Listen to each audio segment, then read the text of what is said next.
Hello everybody, very good morning. সবাই কেমন আছো? সাউন্ড শুনতে পাচ্ছ ঠিকঠাক? সাউন্ড ক্লিয়ার আছে? একটু আমাকে জানাও। হ্যাঁ ম্যাম। Good morning everybody. মাঝখানে এক সপ্তাহ দেখা হয়নি।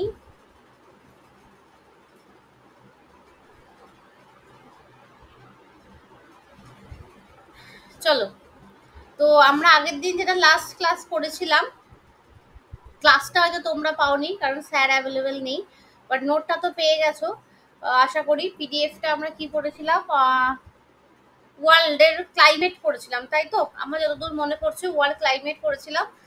তো আজকে যেটা পড়বো সেটা হচ্ছে আমরা ওয়ার্ল্ড ভেজিটেশন পড়বো, মানে ওয়ার্ল্ড টপিক কিছু পড়বো, পড়ে আবার ওয়েস্ট বেঙ্গল আবার ইন্ডিয়াতে একটুখানি ফিরে যাব, ঠিক আছে? আচ্ছা, আজকে আমি এটা মানে শুরু করছি যে টপিকটা, সেটা হচ্ছে আমাদের ওয়ার্ল্ড ভেজিটেশন। আমি স্ক্রিনটা শেয়ার করি, আর আগের পার্ট থেকে যদি কারোর কোনো জিজ্ঞাসা থাকে সেটা করতে পারো, আমি অসুবিধা হলে আমি বুঝিয়ে দেবো। ম্যাম বলছি একটা নোট এখনো দেননি, পৃথিবীর অভ্যন্তরীণ পৃথিবীর গঠন। আভ্যন্তরীণ গঠনের নোটটা দিইনি, ওটা আমার মনে আছে। ওটা আমার থেকে উড়ে গেছে, ওটা আবার বাড়াতে দিয়েছি, মানে এত পিডিএফ হয়ে গেছে, ঠিক আছে তো ম্যাম। ওটা আমার উড়ে গেছে। কারণ সেদিনকেই আমি বলার সাথে ইদ্রিস আমাকে পাঠানোর সাথে সাথে দুটো পাঠিয়ে দিয়েছি। এবার আভ্যন্তরীণ গঠনের নোটটা যখন খুঁজছি তখন আর পাচ্ছি না, ওটা কোনো কারণে আপলোড হয়ে উড়ে গেছে। ওটা আবার বানাতে দিয়েছি, চলে আসবে। আর আমিও মাঝখানে ছিলাম না, আমি একটু অ্যাকচুয়ালি ঘুরতে গেছিলাম, সেজন্য কাজটা আর কি হয়নি। আমি জাস্ট কালকে রাতে ফিরেছি। আমি তোমাদের ওই জন্য ক্লাসও নিতে পারিনি।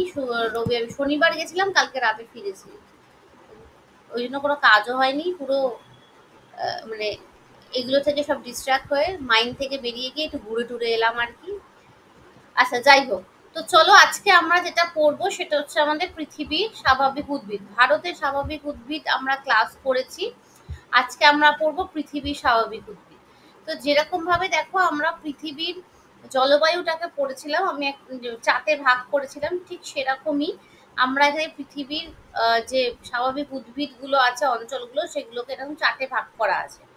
তো এই চার্টে ভাগ করার আমাদের প্রধান কারণ হচ্ছে যে পৃথিবীতে যে যে জায়গায়, মানে স্বাভাবিক উদ্ভিদ কখন জন্মায়, যে কোনো জায়গার জলবায়ু আর সেই জায়গার মাটির ওপরে ডিপেন্ড করে স্বাভাবিক উদ্ভিদ জন্মায়, ঠিক আছে? তো কোনো জায়গার জলবায়ু কিরকম সেটা আমরা আগের দিন ক্লাসে পৃথিবীর জলবায়ুতে পড়েছি। তো সেই জলবায়ুযুক্ত অঞ্চলগুলোরই ওপরই ডিপেন্ড করে কি ধরনের উদ্ভিদ জন্মায় পড়বো, সেই জন্য আমাদের চার্টের প্যাটার্নটা অনেকটা একই রকম রেখেছি। দেখো, প্রথম আছে অঞ্চলের নাম, তারপর হচ্ছে সেই ক্লাইমেটিক জোনগুলো আমরা কোন কোন দেশে দেখতে পাই, তারপরে হচ্ছে বৈশিষ্ট্য, তারপর হচ্ছে প্রজাতি, ঠিক আছে? আচ্ছা, এই বৈশিষ্ট্য আর প্রজাতি তোমরা একসাথে নিজেরা করে নিয়ে পড়তে পারো, বা সুবিধা মতো আলাদা করেও পড়তে পারো, কোনো সমস্যা নেই। আচ্ছা, রেকর্ডিং অন হয়েছে ম্যাম? রেকর্ডিং, হ্যাঁ অন হয়েছে বাবা, ঠিক আছে, রেকর্ডিং অন হয়েছে। আচ্ছা, তো এবার যেটা আমরা প্রথম ফার্স্ট পড়ছি, যে নিরক্ষীয় বৃষ্টিপাত যুক্ত অরণ্য অঞ্চলের বনভূমি। দেখো, আমরা যখন মনে হচ্ছে প্রথম ক্লাইমেট পড়েছিলাম, তখন কিন্তু এইটাই পড়েছিলাম যে ইকুইটোরিয়াল ক্লাইমেট বা নিরক্ষীয় অঞ্চলের জলবায়ু পড়ছিলাম। এখনো আমরা সেটাই পড়ছি, নিরক্ষীয় অঞ্চলের বনভূমি পড়ছি, যেটা মোটামুটি 0 থেকে 10 ডিগ্রি উত্তর ও দক্ষিণ অক্ষাংশের মধ্যে অবস্থিত। তার মানে কি, 0 ডিগ্রি থেকে মানে 0 ডিগ্রি অক্ষাংশ থেকে 5 ডিগ্রি বা 10 ডিগ্রি উত্তর ও দক্ষিণ অক্ষাংশ পর্যন্ত অ্যাকচুয়ালি আমরা নিরক্ষীয় জলবায়ু দেখতে পাই। নিরক্ষীয় জলবায়ুর বৈশিষ্ট্য কি, এক কথায় যদি বলি, যেটা আমরা আগে পড়েছি, সারা বছরের প্রচন্ড গরম, তার সাথে প্রচন্ড বৃষ্টিপাত। তার মানে গরমও রয়েছে, বৃষ্টিপাতও রয়েছে, যেটাকে আমরা এক কথায় এক্সট্রিম ক্লাইমেট কন্ডিশন বলতে পারি। মানে প্রচুর বৃষ্টিপাতও রয়েছে, তার সাথে গরমও রয়েছে। তো এইরকম এক্সট্রিম ক্লাইমেটিক কন্ডিশনে আমাদের যে ধরনের গাছ জন্মায় সেটা হচ্ছে চিরহরিৎ, মেনলি হচ্ছে চিরহরিৎ, বা যেটাকে আমরা এভারগ্রিন ফরেস্ট বলি। তো এভারগ্রিন ফরেস্ট জন্মানোর মেন ক্রাইটেরিয়া কি মনে রাখবে, এক্সট্রিম ক্লাইমেট, মানে যেটা very suitable for equatorial climate. এবার ধরো ইকুইটোরিয়াল ক্লাইমেটের অ্যাভারেজ টেম্পারেচার রেনফল কত থাকে সেটা কিন্তু আমি এখানে আর ডিসকাস করবো না, কারণ সেটা অলরেডি আমরা আগের দিন ক্লাসে করেছি। তো এই চিরহরিৎ উদ্ভিদ জন্মাতে গেলে এই ধরনের জলবায়ু দরকার হয় বলে আমরা ভারতের ক্ষেত্রে যখন পড়েছি তখন দেখেছি ভারতে চিরহরিৎ উদ্ভিদের পরিমাণটা কম, কারণ ভারতে নিরক্ষীয় জলবায়ু, বেশ কিছু অঞ্চল, নির্দিষ্ট অঞ্চল ছাড়া বাকি অঞ্চলগুলোতে দেখা যায় না। আচ্ছা, কি কি ধরনের প্রজাতি এখানে দেখা যায় দেখো, মেহগেনি, ইবনি প্রজাতি মানে হচ্ছে গাছ, সেগুন, যদিও সেগুন কিন্তু আমাদের ভারতেও দেখা যায়, রোজউড, অর্কিড, লাল রঙের গ্র্যাস, এরকম যায় মোটামুটি এরকম টাইপের গাছগুলো দেখা যায়। এই গাছগুলোর একটা মেইন বৈশিষ্ট্য হচ্ছে গাছগুলো অনেক লম্বা লম্বা হয়, মানে এভারগ্রিন ফরেস্টের বৈশিষ্ট্য বলতে পারো, যেটা আমরা ইন্ডিয়া পড়ার সময়ও বলেছিলাম যে গাছগুলোর উচ্চতা অনেক বেশি বেশি হয় এবং একটা গাছ থেকে আরেকটা গাছের দূরত্ব খুব একটা বেশি হয় না। তাই আমরা বলি এই গাছগুলোর ডেনসিটি বা ঘনত্ব খুব বেশি হয়। গাছগুলোর প্রায় মাঝ জায়গা পর্যন্ত ফাঁকা থাকে, তার ওপর থেকে ব্রাঞ্চ স্টার্ট হয়, মানে মাটি থেকে তার উপরের মিডল পোর্শন পর্যন্ত ফাঁকা থাকে, এইভাবে উপর দিকে কি হয় ব্রাঞ্চগুলো স্টার্ট হয় এবং এক একটা গাছের শাখা এক একটা আরেক পাশের গাছের ডালপালার সাথে মিশে যায়, কারণ গাছগুলো খুব ক্লোজে ক্লোজে অবস্থিত হয় আর ডালপালাগুলোর অনেকটা লম্বা লম্বা হয়। এর ফলে একটা অসুবিধা যেটা দেখা যায় আমরা, যে এই গাছের ডালপালার সাথে ওই গাছের ডালপালা মিশে গিয়ে একটা গ্রিন চাঁদোয়া টাইপের তৈরি করে ফেলে, যেটাকে ভেদ করে সূর্যরশ্মি মাটিতে আসতে পারে না, যেটাকে আমরা বলি green canopy of their region. ইংলিশে বলা হয় ক্যানোপি, বাংলায় বলা হচ্ছে চাঁদোয়া। পাতি কথায় হচ্ছে একটা গাছের পাতার সাথে আরেকটা গাছের পাতাগুলোর সাইজ না বড় বড় হয়, মানে এই ধরনের গাছের পাতাগুলোর সাইজ অনেক বড় বড় হয়। তো এই একটা গাছের পাতার সাথে আরেকটা গাছের পাতা এরকম ভাবে মিশে যায়, দেখো যেভাবে আমি ড্র করছি। তো এইভাবে যদি মিশে যায় তাহলে আমরা যদি এই নিচে নিচে থেকে দাঁড়িয়ে দেখি, ওপরের দিকে তাকালেও আকাশ দেখতে পাই না, কারণ ওপরের দিকে তাকালে শুধু সবুজ সবুজ পাতাগুলোই দেখা যায়। ওপরের দিকে তাকালে আমরা আকাশও দেখতে পাই না এবং ওপর থেকে যে সানলাইট, ধরো আমি নিচে এখানে দাঁড়িয়ে আছি, ওপরে তাকাবো তো শুধু তো এই গ্রিন একটা অংশ দেখবো, মানে একটা পাতার সাথে আরেকটা পাতা মিশে গিয়ে একটা ঝোপ টাইপের তৈরি করে ফেলে, যেটা ওপর ভেদ করে আকাশ দেখা যায় না। আবার ওপর থেকে যে সানলাইট আসবে সেটাও আসতে পারে না, কারণ ধরো ওপরে সূর্য রয়েছে, তো এখান থেকে যে সানলাইট আসবে সেটা ওই কিছুটা গাছের লতা পাতার ফাঁক ফোকর দিয়ে যতটা মাটিতে ঢুকছে, বাদ বাকিটা আর আসতে পারছে না, মানে প্রখর ভাবে সূর্য রশ্মিটা জঙ্গলে ঢুকতে পারে না। তো এইটা গুলো হচ্ছে আমাদের এভারগ্রিন ফরেস্টের মেইন বৈশিষ্ট্য। এই কারণে কি হয়, এভারগ্রিন ফরেস্টে ঢুকে গেলে দিন না রাত বোঝা যায় না, এটা বলা হয়, কারণ ভেতরটা এতটাই এটা ঘন জঙ্গল থাকে। এবার এই অঞ্চলে বৃষ্টি বেশি হচ্ছে, আমরা আগেই কি বলেছি এই অঞ্চলের ওয়েদার হচ্ছে প্রচন্ড গরম, তার সাথে আবার বৃষ্টি বেশি মানে স্যাঁতস্যাঁতে। তো বৃষ্টি বেশি হওয়ার কারণে কি হয়, নিচের যে মাটিগুলো এগুলো সবসময় একটা ভেজা স্যাঁতস্যাঁতে মাটি থাকে, ঠিক আছে, ভেজা এখানে থাকে। তো এবার সূর্যালোক যদি ভালো করে না পৌঁছায় তাহলে এই মাটিগুলো কখনো ড্রাই হয় না, মানে শুকনো হয় না। তো সেই জন্য এভারগ্রিন ফরেস্টের মাটি সবসময় একটা ভিজে স্যাঁতস্যাঁতে মাটি হয়ে থাকে। তো ভিজে স্যাঁতস্যাঁতে মাটি হয়ে থাকে বলে এবং সূর্যালোক খুব বেশি পরিমাণে আসে না বলে খুব বড় বড় আগাছা এখানে হয় না, কিন্তু ছোট ছোট শৈবাল মানে ছত্রাক যেগুলো যেগুলো স্যাঁতস্যাঁতে ভিজে মাটিতে থাকতে পছন্দ করে, সেই ধরনের শৈবাল এখানে প্রচুর হয়। বা এই গাছের গুড়িগুলোকে কেন্দ্র করেও বিভিন্ন লতানে শৈবালও এরকম এরকম করে আমরা তৈরি হতে দেখা যায়, কিন্তু কোনো ডালপালা যুক্ত বড় আগাছা আমাদের জন্মায় না। কিন্তু যেটা সমস্যার মেন কারণ সেটা হচ্ছে এইরকম স্যাঁতস্যাঁতে ভিজে মাটিতে একদম থাকার আদর্শ জায়গা হচ্ছে সরীসৃপ জাতীয় প্রাণীদের। সরীসৃপ জাতীয় প্রাণী মানে হচ্ছে রেপটাইল জাতীয় প্রাণীদের, ঠিক আছে। তো রেপটাইল জাতীয় প্রাণী বলতে যেটা আমরা বুঝি, ধরো বিভিন্ন রকমের গাছ, পোকা মাকড়, জোঁক, এদের থাকার একেবারে আদর্শ জায়গা, মানে সাপ আর কি, আর লতানে যে শৈবালগুলো হয় সেগুলো। তো যদি তোমরা কখনো ডুয়ার্সে ঘুরতে যাও বা ধরো কালিম্পং এ লাভালোলেগাঁও ঘুরতে যাও, আমাদের কাছাকাছি জায়গার মধ্যে বললাম, দেখবে ওখানে কিছু এভারগ্রিন ফরেস্ট দেখা যায়, যেখানে যেতে গেলে আমাদের ডুয়ার্স বিশেষ করে ঘুরতে গেলে নুন নিয়ে যেতে হয়, কারণ ওখানে জোঁক পোকামাকড়ের ভীষণ উপদ্রব। তো ঠিক সেরকমই আমরা একটা ওয়ার্ল্ডের মধ্যে পড়ছি, ওয়ার্ল্ডের যেখানে যেখানে আমাদের এই নিরক্ষীয় জলবায়ু দেখা দেয় সেখানেই আমরা এই ধরনের গাছ দেখতে পাই। বাট বৈশিষ্ট্য কিন্তু একই, মানে সেটা ভারতে দেখতে পাই আর পৃথিবীর যে কোনো প্রান্তেই দেখতে পাই না কেন, এই গাছগুলোর বা এই ফরেস্ট এলাকার বৈশিষ্ট্য একই, যে এখানে ক্যানোপি তৈরি হয়, মানে চাঁদোয়া তৈরি করে, একটা গাছে ডালপালার সাথে আরেকটা গাছে ডালপালা মিশে তারা একটা চাঁদোয়া মতো তৈরি করে ফেলে।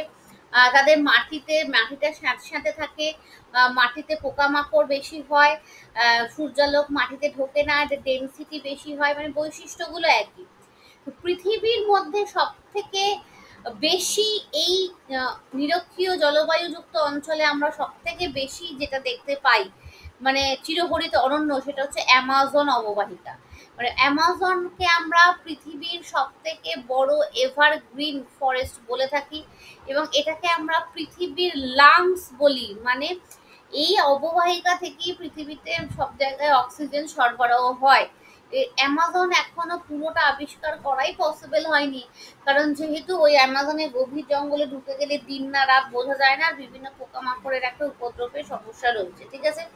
তার সাথে রয়েছে কঙ্গো অববাহিকা, আর তার সাথে রয়েছে উপকূল অঞ্চল, ঠিক আছে। ক্রান্তীয় উপকূল অঞ্চল মানে একটা উদাহরণ যেমন দিই, যেমন ধরো আমরা ভারত, আমাদের ক্রান্তীয় জলবায়ু অঞ্চলে অবস্থিত। আমাদের কোস্টাল অঞ্চল মানে হচ্ছে ধরো ওয়েস্ট কোস্ট, ইস্ট কোস্ট। তো ওয়েস্ট কোস্টের যে ওয়েস্ট পার্ট, মানে যেমন ধরো কেরালা, কর্ণাটক, এদের যে ওয়েস্ট পার্ট, সেখানে কিন্তু আমরা এই ধরনের মানে এভারগ্রিন ফরেস্টই দেখতে পাই, কারণ সেখানে প্রচুর পরিমাণে বৃষ্টিপাত হতে দেখা যায়। তো সেই জন্যই ক্রান্তীয় উপকূল অঞ্চলে প্রচুর পরিমাণে বৃষ্টিপাত হওয়ার কারণে আমরা এই ধরনের চিরহরিত উদ্ভিদ দেখতে পাই।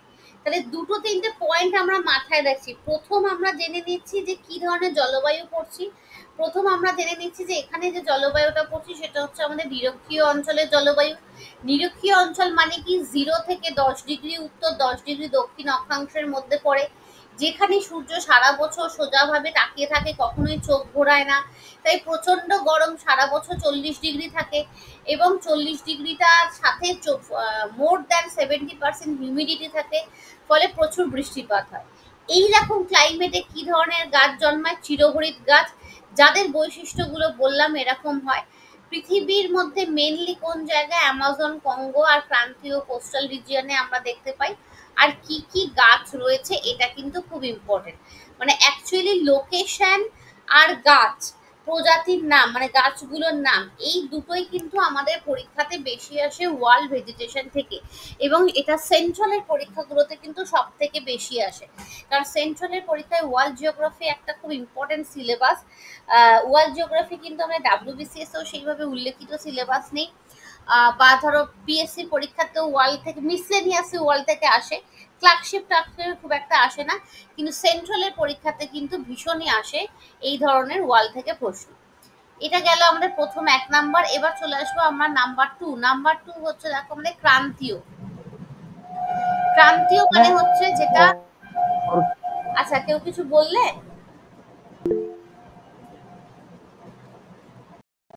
যদি কেউ হ্যাঁ ম্যাম, এই অর্কিড গাছটার বৈশিষ্ট্য কি ম্যাম? একটা মিনিট হোল্ড কর, আমি সাউন্ডটা বাড়িনি। হ্যাঁ এবার বল, শুনতে পাচ্ছিলাম না, বল। হ্যাঁ ম্যাম, বলি অর্কিড গাছটার বৈশিষ্ট্য কি? আরেকবার জোরে বল, বুঝতে পারছি না। অর্কিড, অর্কিড গাছটার বৈশিষ্ট্য কি হ্যাঁ ম্যাম, বললি? ম্যাম বলতে চাইছে যে অর্কিড অর্কিড গাছের একটা বৈশিষ্ট্যটা বলতে বলছে। অর্কিড একটা কাঁটা জাতীয় গাছ, যেটা থেকে পাতা ধরে না। অর্কিড আমরা বাড়িতে লাগাই না অর্কিড।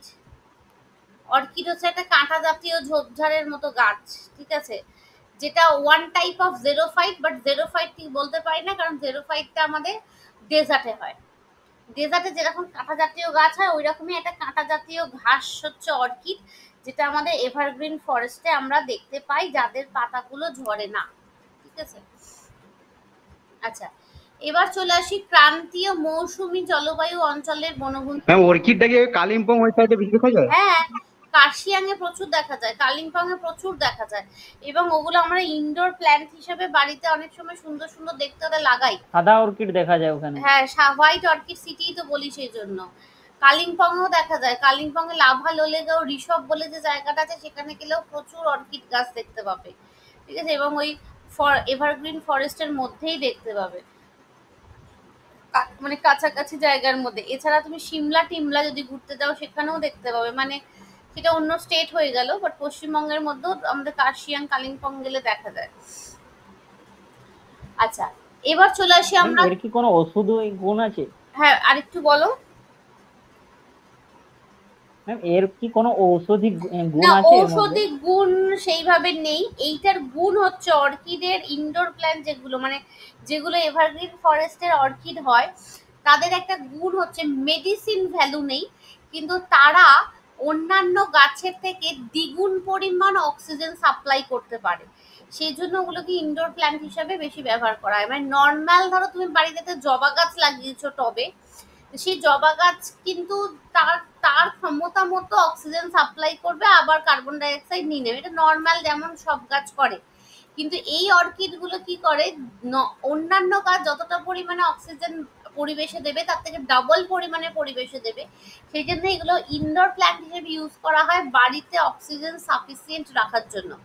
আমাদের কথা ছেড়ে দাও, আমাদের তো ওইভাবে ঘরটাও সাজানো থাকে না। যে কোনো মানে ধরো এই নীতা আম্বানির বাড়ি বলো, বা ধরো এই যে অনেক সময় শোনো না যে নীতা আম্বানির বাড়িতে কোনো এসি নেই, তাও কেন ঠান্ডা, মানে কৃত্রিম উপায় ঠান্ডা না করে ন্যাচারাল উপায় ওরা অন্য পদ্ধতিতে ইউজ করে। তো যে কোনো বলিউড তারকাদের বা হলিউড যারা সুন্দর করে ঘর বাড়ি সাজায় আর কি, তাদের প্রত্যেকের ঘরে একটা করে এই অর্কিড ইনডোর প্ল্যান্ট থাকে, যেগুলো অক্সিজেন সাপ্লাই করে, মানে ঘরের মানুষ যতজন ফ্যামিলি মেম্বার তার ততজন ইনডোর প্ল্যান্ট থাকা হয়, কারণ তার ডাবল অক্সিজেন সাপ্লাই করে, তাহলে তোমার শরীর প্রচন্ড ভালো থাকবে, ঘরে অক্সিজেনের অ্যাভেলেবিলিটি বেশি থাকবে। এমনি মেডিসিন যে তৈরি হয় এটা থেকে সেটা না, মেডিসিন তৈরি হয় আমাদের সিনকোনা থেকে। সিনকোনাকে আমরা অর্কিডের আন্ডারে ফেলতে পারি না, ওটাও আমাদের পাহাড়ি অঞ্চলেই হয়, ওটা আমাদের দার্জিলিং এর মংপুতে হয়, কিন্তু এর অনেক প্রাকৃতিক গুণ আছে, ঠিক আছে। আচ্ছা, এবার চলে আসি যেটা নাম্বার 2 ছিলাম, ক্রান্তীয় মৌসুমী অঞ্চলের বনভূমি।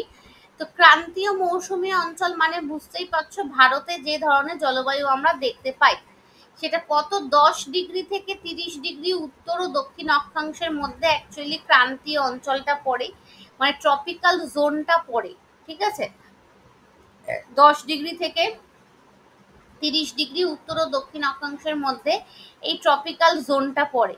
আচ্ছা, কোথায় কোথায় আমরা দেখতে পাই দেখো, অবশ্যই ভারত, এটা উপদ্বীপীয় কেন, পুরোটাই ভারত হবে।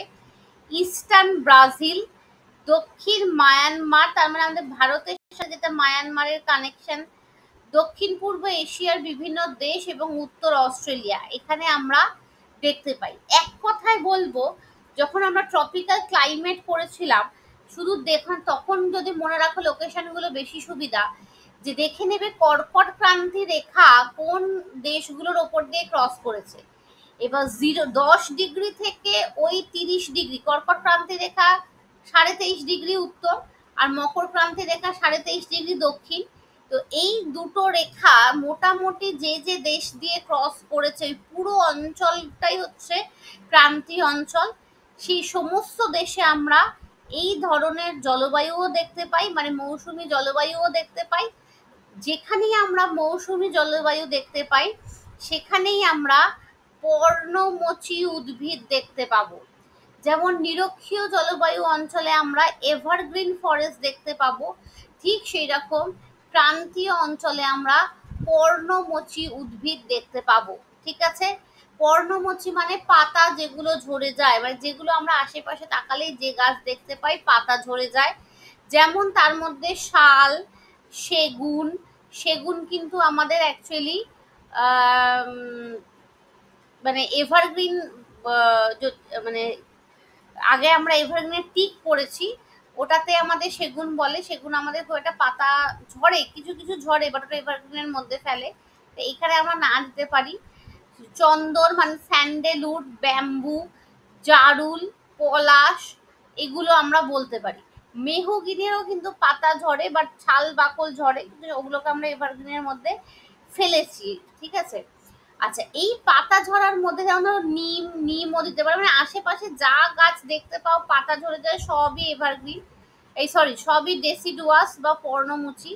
এবার এই পাতা ঝরার বৈশিষ্ট্য একটা বলেছিলাম সেই ভারতের গাছ পড়ানোর সময়, যে কিছু গাছের পাতা সিজনালি পুরো ঝরে পড়ে যায়, কিছু গাছের পাতা আছে যেগুলো সারা বছর ধরে ঝরে, কিছু গাছের পাতা যেমন আম পাতা একটা সাইডে ঝরে গেলে আবার একটা সাইডে নতুন করে পাতা আসে তারপরে ঝরে। তো অনেক রকমের পদ্ধতিতে পাতা ঝরতে পারে।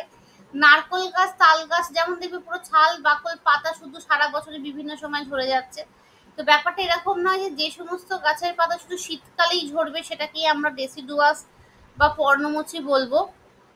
সারা বছরে যে কোনো পদ্ধতিতে পাতা ঝরলেই তাকে আমরা এভারগ্রিন ডেসিডুয়াস বা পর্ণমোচী গাছ বলবো, যেগুলো আমরা মোটামুটি ক্রান্তীয় মৌসুমী জলবায়ু অঞ্চলে দেখতে পাই।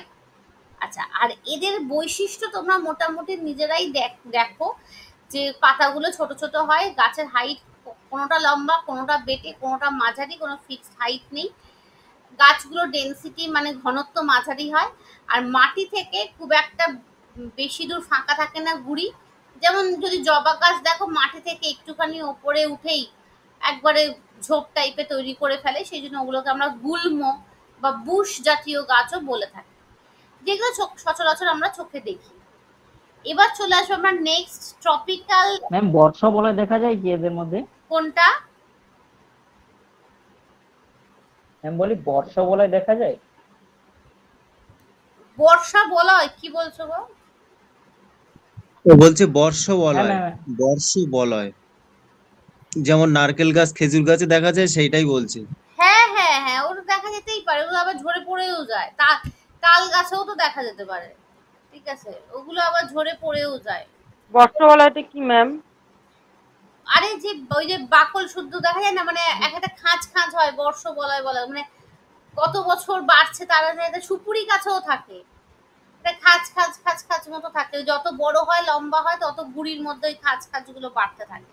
মানে তার সাথে এই বৈশিষ্ট্য বা প্রজাতির খুব একটা সম্পর্ক নেই, ওগুলো অনেক ধরনের গাছেই দেখা যায়, মানে শুধু যে পর্ণমোচী গাছেই দেখা যায় সেটা নয়, কারণ ওগুলো আবার আমাদের বটানির পার্ট, মানে গাছের অত বৈশিষ্ট্য জানতে গেলে আমাদের বটানিতে চলে যেতে হবে, ওইগুলোর সাথে আমাদের খুব একটা এই পার্টগুলো রিলেটেড নয়, তবে দেখা যায়।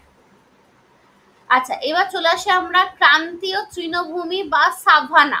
আচ্ছা, সাভানা ক্লাইমেট পড়েছিলাম আগের দিন, মনে আছে আশা করি। তো সেই সাভানা ক্লাইমেট যুক্ত অঞ্চলে আমরা যে তৃণভূমি দেখতে পাই, তার মানে এখানে খুব একটা বড় বড় বৃক্ষ, মানে যেগুলোকে আমরা বড় বড় বৃক্ষ বলি, বড় গাছ দেখা যায় না, নর্মালি ঘাস আর গুল্ম। গুল্ম মানে কি বলতো, এই যে বুশ, গুল্মের একটা প্রকৃষ্ট উদাহরণ হচ্ছে জবা গাছ। জবা গাছ অ্যাকচুয়ালি হচ্ছে গুল্ম, মানে লম্বায় বেশি হয় না, ছোট টাইপের ঝোপ টাইপের হয়, আর দেখবে কাণ্ডটা মাটি থেকে এইটুকু ফাঁকা থাকে, তারপরে ডালপালা ছড়িয়ে পড়ে। এই ধরনের গাছ। আর ঘাস মানে ভেল্ট, ভেল্ট মানে হচ্ছে চাপড়া ঘাস, মানে একদম কি বলবো, বেশ পুরু মোটা যে ঘাসের চাদর হয় সেরকম। তো এইরকমই ঘাস ছোট বড় আমরা বিভিন্ন ধরনের ঘাস আর গুল্ম জাতীয় গাছ দেখতে পাই সাভানাতে। তার মানে কোনো বৃক্ষ আমরা এখানে দেখতে পাই না। কোথায় দেখতে পাই মনে করো, সাভানা ক্লাইমেট কোথায় দেখেছিলাম, সেই সেম জায়গাতে এই গাছগুলো দেখতে পাই। সেই ক্যাম্পোস মানে ব্রাজিলের যে প্লেটো রিজিয়ান, ভেনিজুয়েলার লানোস, উত্তর অস্ট্রেলিয়া, আফ্রিকার নিরক্ষীয় দক্ষিণ উত্তর দিক, এই জায়গাগুলোতেই কিন্তু দেখবে সাভানা ক্লাইমেট আমরা লক্ষ্য করেছিলাম, এবং সেই ক্লাইমেটের বৈশিষ্ট্য আমরা পড়েছিলাম। তাহলে ওখানে আমরা এই ধরনের গাছ দেখতে পাই। তার মধ্যে একটা উদাহরণ হচ্ছে বাওবাব।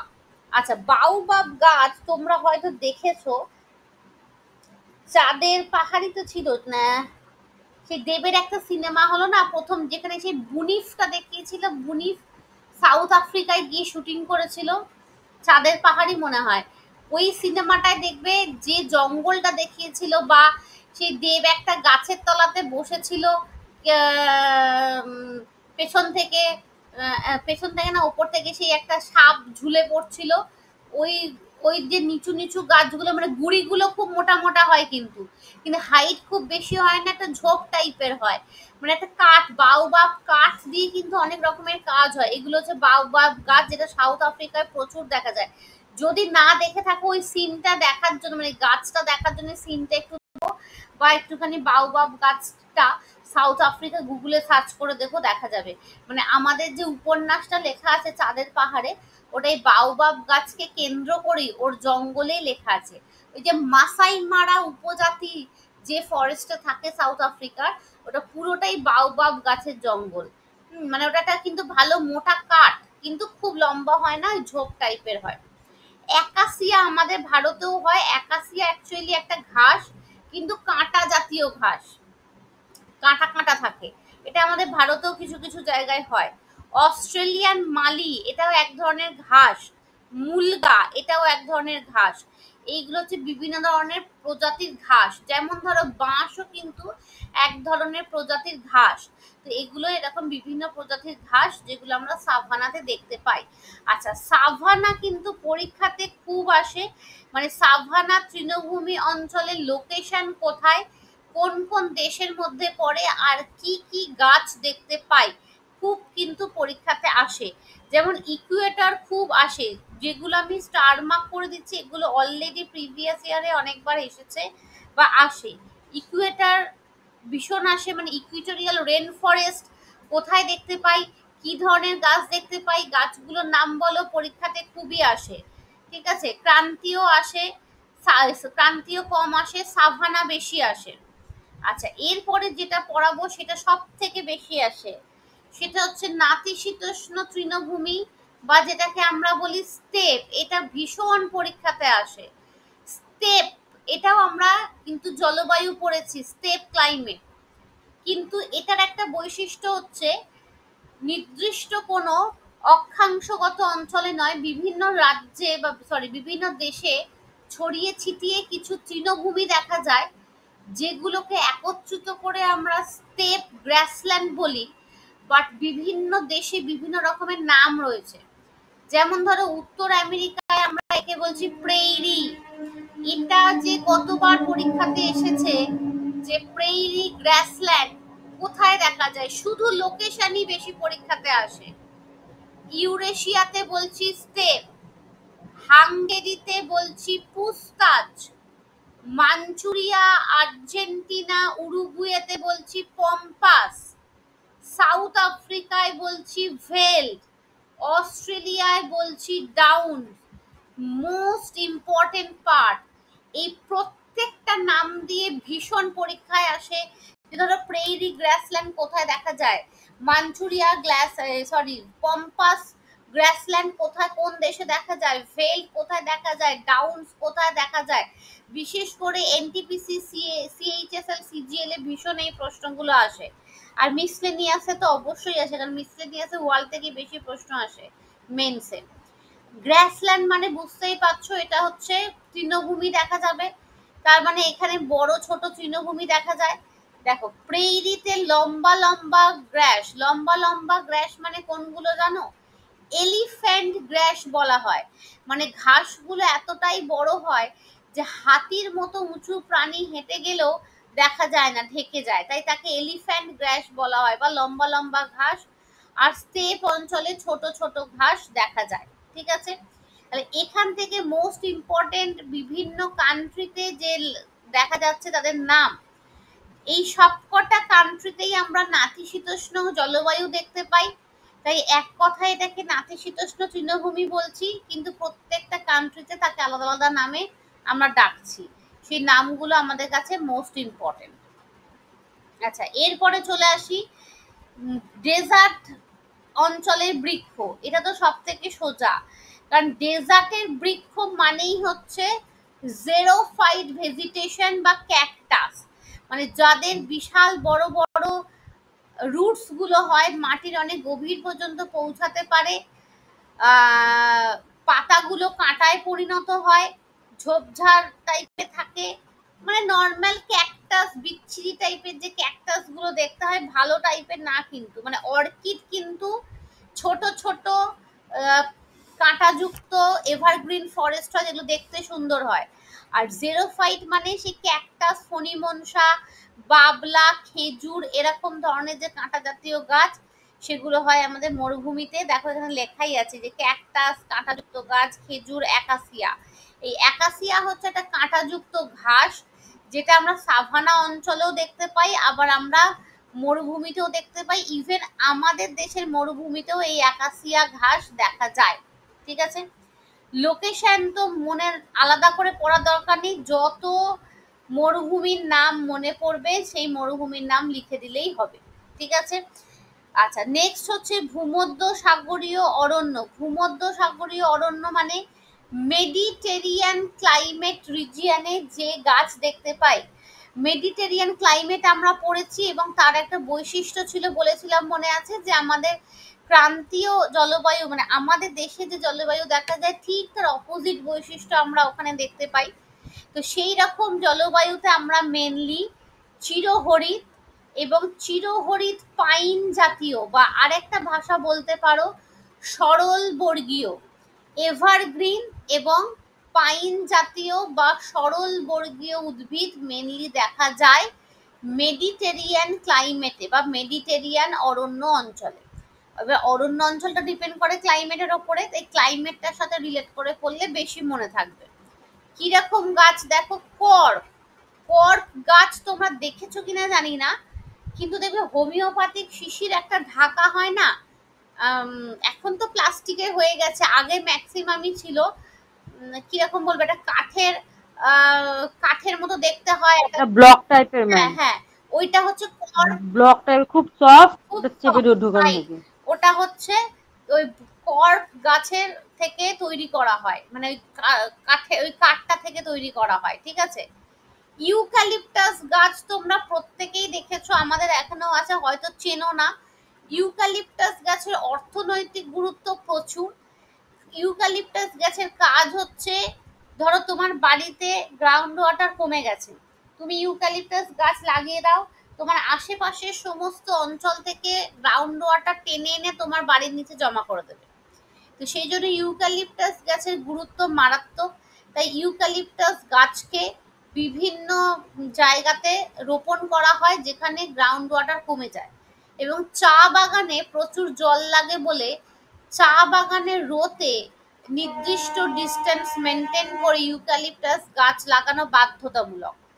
বাদ বাকি লরেন্স, মার্বেল এই গাছগুলো আমি নিজেও দেখিনি, রোজমারি, ম্যাকুইশ, ম্যাকিয়া, চ্যাপারাল, এগুলো মোটামুটি গুল্ম আর ঘাস জাতীয় গাছ। এই গাছগুলো কেমন দেখতে হয় আমি জানি না, যদি পড়ার সময় মনে হয় একবার গুগলে সার্চ করে দেখে নেব। ঠিক আছে, আচ্ছা নেক্সট চলে আসি আমরা তুন্দ্রা বনভূমি। তুন্দ্রা বনভূমি মানে যেখানে আর কোনো রকমের বরফ গলে না, সেই তুন্দ্রা ক্লাইমেটে মনে আছে তো, কখনোই আর বরফ গলে না, প্রচুর প্রচুর বরফ থাকে। তো যেখানে কখনোই বরফ গলে না, মাইনাসের নিচে টেম্পারেচার থাকে, সেখানে কোনো ডালপালা যুক্ত গাছ জন্মায় না। সেখানে কি জন্মায়, মস জাতীয় মানে ছত্রাক, সেটা হচ্ছে মস লাইকেন। যেমন দেখবে পাউরুটি অনেকদিন ফ্রিজে রেখে দিলে একটা সাদা রঙের লেয়ার পড়ে যায়, ওটা হচ্ছে মস। তো এই মস লাইকের এরকম ছত্রাক, মানে যেগুলোকে আমরা প্যারাসাইট বলি, পরজীবী, যারা নিজেরা খাদ্য তৈরি করতে পারে না, অন্যের ওপরে ডিপেন্ড করে খাদ্য তৈরি করে, সেই রকম গাছ জন্মায়। কোনো ডালপালা যুক্ত গাছ জন্মায় না ঠান্ডার জায়গাতে, কারণ সেখানে অত ঠান্ডায় তারা সার্ভাইভ করতে পারে না। ঠিক আছে, আচ্ছা এছাড়া দেখো বেশ কিছু ভাগ রয়েছে, যেমন সরলবর্গীয় অরণ্য। সরলবর্গীয় মানে হচ্ছে পাইন জাতীয় যে গাছগুলো, সেগুলোকেই বলা হয় সরলবর্গীয়, মানে অনেক লম্বা লম্বা হয়, সেই ঝাউ গাছের মতো দেখতে হয়। উত্তর আমেরিকার পার্বত্য অঞ্চলে এটা বেশি দেখা যায়। এরা অ্যাকচুয়ালি হয় চিরহরিৎ, মানে পাতা ঝরে না, পুরু সুচালো অগ্রযুক্ত পত্র। যেমন দেখবে পাইন গাছের কি হয়, সুচালো একটা ছুরির ফলার মতো পাতাগুলো হয়, গায়ে কাটা কাটা থাকে অনেক সময়। যেমন উদাহরণ দেখো, পাইন, ফার, স্প্রুস, এটা লার্জ না, এটা বার্চ হবে, ঠিক আছে। তো এগুলোকে আমরা ইংলিশে অ্যালপাইন ফরেস্ট বলি, বাংলায় বলি সরল বর্গীয় অরণ্য, মানে টাইপটা হচ্ছে পাইন গাছের মতো দেখতে হয়। আচ্ছা, আরেকটা হচ্ছে নাতিশীতোষ্ণ মিশ্র ফরেস্ট। মিশ্র মানে সেখানে আমরা পর্ণমোচীও দেখতে পাবো, আবার এভারগ্রিনও দেখতে পাবো। তো সেই জন্য সেখানে দেখো যেমন ক্যামেলিয়া, ম্যাগনোলিয়া দেখতে পাই, ক্যামেলিয়া কিন্তু আমরা ভারতেও দেখতে পাই, তার সাথে পাইন, ওক, কর্পূর এই গাছও দেখতে পাই। ওক গাছ থেকে দেশলাই কাঠি তৈরি করা হয়, ঠিক আছে। নাতিশীতোষ্ণ পর্ণমোচী, পর্ণমোচী মানে এখানে আর ডেসিডুয়াস দেখতে পাবো না, শুধু পর্ণমোচী দেখতে পাই। সেখানে দেখো ওক, এলাম, পপলার, বীচ, উইলো। আচ্ছা, উইলো উইলো একটা ঘাস আছে, উইলো উইলো ঘাস, ঠিক আছে, যেগুলো কেটে জ্বালানি হিসেবে ব্যবহার করা হয় এবং শিল্পের বিভিন্ন প্রয়োজনে ব্যবহার করা হয়। যেমন দুটো বলে রাখি, উইলো উইলো একটা কাঠ আছে, যে কাঠ থেকে একমাত্র ক্রিকেট, উইলো উইলো বলা হয় না, ওটাকে উইলো কাঠ বলা হয়, ক্রিকেট ব্যাট তৈরি করা হয়। এবং কাশ্মীরে, ভারতের একমাত্র কাশ্মীরে এই ফ্যাক্টরি আছে বা এই গাছটা পাওয়া যায়, ভারতের আর কোথাও নেই। আর এছাড়া একটা উইলো উইলো ঘাসও দেখা যায়, যেগুলো লম্বা লম্বা ঘাস হয়, সেগুলোকেই আমরা নাতিশীতোষ্ণ পর্ণমোচী অরণ্যের মধ্যে ফেলি, যেগুলো হচ্ছে উত্তর পূর্ব যুক্তরাষ্ট্র, পশ্চিম ইউরোপ, মানে যে লোকেশনগুলো দেওয়া আছে সেগুলো পড়ছো। তাহলে এখানে আমরা অনেকগুলো টাইপ পেয়েছি। টাইপগুলোর মধ্যে মনে রাখবে কিভাবে, লোকেশন মানে নাম, মানে যে ভেজিটেশনের যে নামটা সেইটা মনে রাখা। ধরো তুন্দ্রা ভেজিটেশন, তুন্দ্রা ভেজিটেশন যখন মনে রাখছো একেবারে তুন্দ্রা ক্লাইমেট মনে রাখো, মানে কি ধরনের জলবায়ু ওখানে দেখা যায়, জলবায়ুটার সাথে রিলেট করে কি ধরনের গাছ দেখা যায় মনে রাখো, তার উদাহরণ মনে রাখো। এটা হচ্ছে পড়ার সিস্টেম। তবে ওয়ার্ল্ড ক্লাইমেট আর ওয়ার্ল্ড ভেজিটেশন কিন্তু একসাথে মনে থাকবে। দেখবে তুন্দ্রা ক্লাইমেটের লোকেশনও আমরা এই সেম লোকেশনই পড়েছিলাম, যেখানে আমাদের তুন্দ্রা ভেজিটেশন দেখা যাচ্ছে, ঠিক আছে। এটা দুটো মিক্স আপ করে পড়বে, তবে পড়াটা কমপ্লিট হবে। আর যেগুলো আমি স্টার মার্ক দিলাম, যেমন ধরো তুন্দ্রা ফরেস্ট, এখানে স্টেপ দিয়েছি, সাভানা দিয়েছি, ইকুইটোরিয়াল দিয়েছি।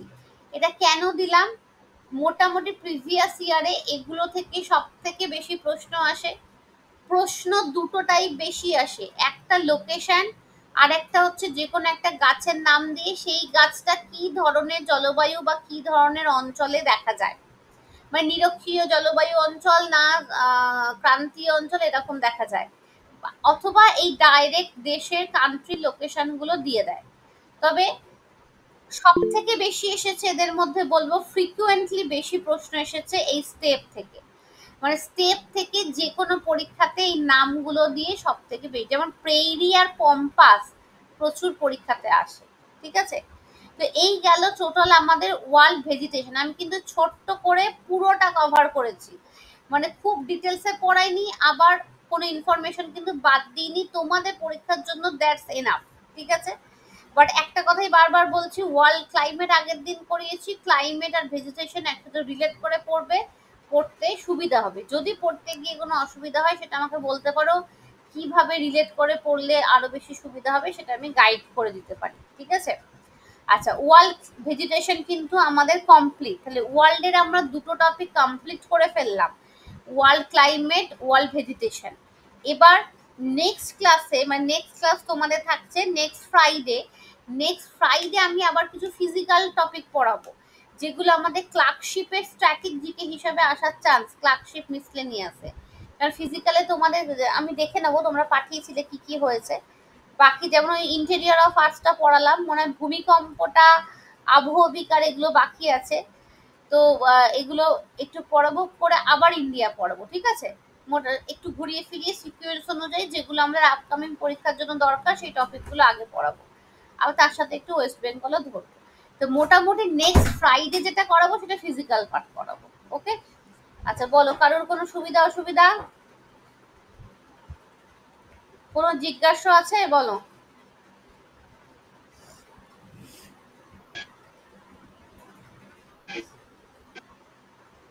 পিন্টু কি কিছু বলছো? সাউন্ড কিন্তু পাচ্ছি না। উইলো কাঠের কাঠের বৈশিষ্ট্যটা। বল, উইলোটা শুনতে পেলাম না। উইলো কাঠের বৈশিষ্ট্য এটা একটা বলুন বলে, উইলো কাঠের বৈশিষ্ট্যটা। উইলো কাঠটা আমাদের ভারতে একমাত্র কাশ্মীরে পাওয়া যায়। ওটা দিয়ে ক্রিকেট ব্যাট তৈরি হয়, বিভিন্ন গয়নার বাক্স, বিভিন্ন সবকিছু তৈরি হয়, কিন্তু ক্রিকেট ব্যাট একমাত্র ওই ব্যাট কাঠ দিয়েই তৈরি হয়, যেটা ভারতের একমাত্র কাশ্মীরে আছে, আর কোথাও নেই। কাশ্মীরে ওই ফ্যাক্টরিও আছে ওই ক্রিকেট ব্যাট তৈরির, আর ওই কাঠটা একমাত্র কাশ্মীরেই পাওয়া যায়, মানে ওই গাছটা সারা ভারতে আর কোথাও পাওয়া যায় না। ঠিক আছে, কাশ্মীর ঘুরতে গেলে দেখতে পাবি উইলো কাঠ, উইলো কাঠের অনেক জিনিসপত্র বিক্রি হয়। ঠিক আছে, মানে আমার কাছে আছে উইলো কাঠের দুটো বাক্স, যদি মনে থাকে আমি নেক্সট দিন নিয়ে বসে দেখাবো। মানে কাঠগুলোর একটা সুন্দর ডিজাইন হয়। ঠিক আছে, কাশ্মীর থেকেই আনা ওগুলো। ব্যাটের প্রাইস অনেক কম এখানে। হ্যাঁ, ব্যাটের প্রাইস অনেক কম, এই জন্যই তো WBCS এর ব্যাচের ক্লাস শুরু। WBCS এর ব্যাচের ক্লাস কবে শুরু হবে আমার তো জানা নেই বাবা, ওটা একটু মিডিয়া স্যারের সাথে কথা বলবি, কারণ আমিও ওয়েট করে আছি কখন WBCS পড়াবো, কারণ WBCS পড়ানোর একটা আলাদা মজা আছে। অনেকটা ডিটেলসে ম্যাপ পয়েন্টিং করে পড়ানো হয়, বেশ মজা লাগে পড়াতে। আমি রেডি, বাট কবে ক্লাস শুরু হবে আমার কাছে কোনো ইনফরমেশন নেই, তোরা একটু জিজ্ঞাসা কর। ঠিক আছে, ঠিক আছে, তাহলে চলো আজকের মতো এন্ড করলাম। নেক্সট ফ্রাইডে দেখা হচ্ছে, আমি ফিজিক্যাল পার্টের ওই আর্থকোয়েক এই পার্টগুলো পড়াবো। ওকে, চলো টাটা।